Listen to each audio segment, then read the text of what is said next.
So James, how are we looking this week ahead of Dundee United on Saturday?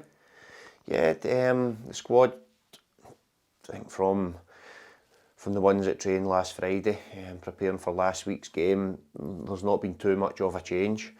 So it's certainly a lot better than it was at Queen's Park, with certain ones coming back in and able to play now, are able to train. So no, we're a lot healthier than what we were a few weeks ago at Queen's Park. The last time I spoke to you, you mentioned there might have been positive news on the transfer front in the next 24 hours, and that happened with Malachi Fagan-Walcott coming in. Just a quick word from yourself regarding his signing on loan and just what you think he'll bring to the squad. Yeah, he's a player that I had worked with previously, albeit for a short period of time.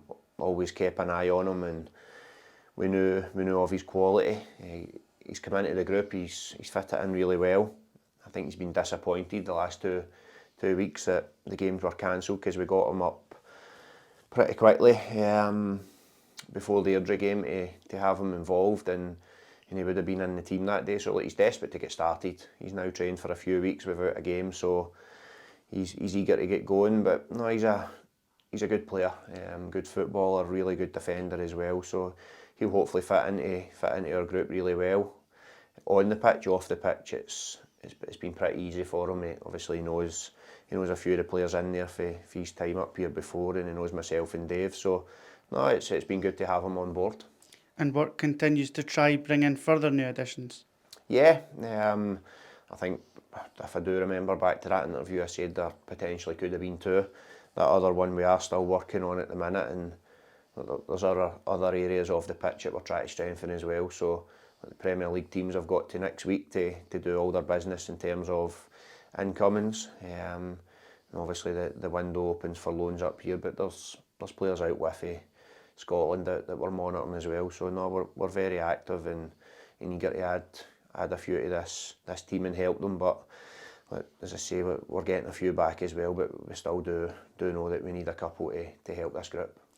We've played Dundee United a few times now this season over a couple of competitions, so what do you make of Saturday's trip to Tannadice? It's always a tough game going up there. They'll have a decent crowd.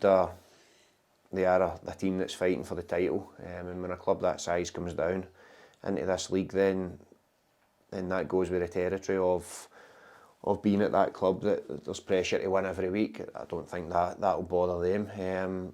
Taking out the SPFL Trust Trophy, because we had made a lot of changes that day, and although it looked on paper Dundee United hadn't, they'd shuffled their pack a bit that day as well, so you can take that game out. The first game up there is too far away to even compare how both teams have done or settled into a season. And the game here was pretty tight as well, so I think both teams will be expecting a tough game. We know going up there it's always a tough game, and from the two league meetings before, we've gave them a really tough test as well, so it's going to be a good game, and it's one we're looking forward to. And because we've not had any games over the last few weeks, I'm sure yourself and the players will just be like the fans and itching to get back out there and playing for 3 points come 3 o'clock on Saturday. Yeah, we are.